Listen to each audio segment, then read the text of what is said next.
Well, what do you know? Blue states are getting duped by the Democrats' ever-increasing minimum wage dreams. Let's start in Mondani's New York City, where the council is now flirting with a nationwide record. Those overachievers have tossed out a $30 an hour minimum wage, up from the current $17 minimum. See, I got choked. It's so ridiculous. Big jump. Maybe they should take a look at Chicago, which passed a similar mandate 2 years ago, but now getting cold feet. The city council just froze wage increases for tipped workers because it was drowning business owners. But the real poster child of failure goes to, well, guess it. It's California. A new study provoking what we all knew. Newsom's $20 an hour minimum wage mandate on the fast food industry backfiring bigly. A UC Santa Cruz report warning of this, citing a local McDonald's franchise as an example where employee hours fell by 11.7% after that law took effect, equivalent to roughly 62 full-time jobs. Joining us now is restaurant owner and Huntington Beach City Council member Andrew Gruel. Andrew, always nice to see you. Man, you are right on the front lines of this issue in California. You run a restaurant, you own a restaurant. Give New York a warning. Give Chicago a warning. What's this doing to your business, these higher regulatory costs and higher minimum wage?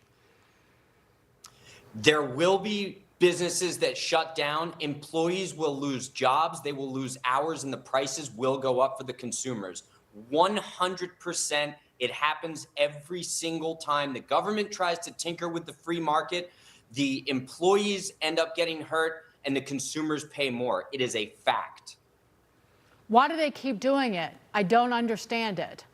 They don't. Because I don't understand why they don't care enough to study the impacts on all their constituents. Andrew, I look at California and it sickens me. I know the weather is gorgeous and the people are lovely and they grow. The state's our nation's garden. But when they do something like this, it's the most regressive taxation on the people there. It's just like the high gasoline costs and high gas taxes. there's two reasons why they keep doing this. The first reason, the most obvious, is that the ineptocracy. They don't understand how business works. They don't understand how the market works. So they're basically buying votes. It sounds great. I'm going to increase minimum wage. But what they don't realize is that businesses, the lion's share of them, want to pay their workers more. They understand that if they pay their workers more, they have less turnover, and it actually saves the business money. But the market sometimes doesn't allow for those mandatory high wages. You have to let the market do the work.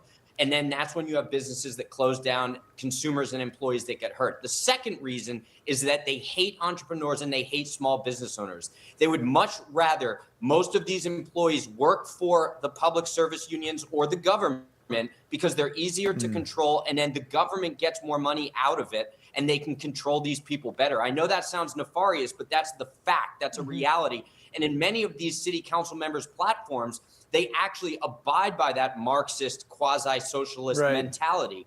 So that's also the second reason. All right, I got to get your take on this. This is actually, Dagan, you take this one because this one's a favorite of yours. But you're a frequent traveler, Andrew, so we've got to get you on this. I actually love this. United Airlines has rolled out a new cabin design with comfier seats, more legroom, all designed for families or those who want plenty of space on long flights. It's an option called the Relax Row, and if you buy the whole row, it converts into a bed for two, like you and your baby. Not your honey baby, but your child. Well, I mean, who knows what people are going to do, Andrew? Yes, it is. They did put a disclaimer on there. You have to keep your pants on if you're laying across that row. So I have to mention that. I travel with 4 kids all the time. We already do this. One of my kids lays across the floor. It's easy, but I actually love this. I think this is brilliant marketing. I'm glad that United did this, and I hope that other airlines follow suit, because trying to lay across with those armrests jutting you in the middle, it's ineffective. So I think this is a smart move for United, but you know they're going to make the seats smaller and then say, oh, just lay across the row. I don't know, but I have 3 kids that used to be small. If they would have been one of those in the plane, they would have used it like a trampoline. So I don't know if the people around me would have loved the mattress, Dagan. I'll buy the 3 seats for myself. It's probably cheaper than flying in first. Well, that's the question, right? Not that I ever pay for first. I just pray for the upgrade. Andrew, good to see you, man. Thank you.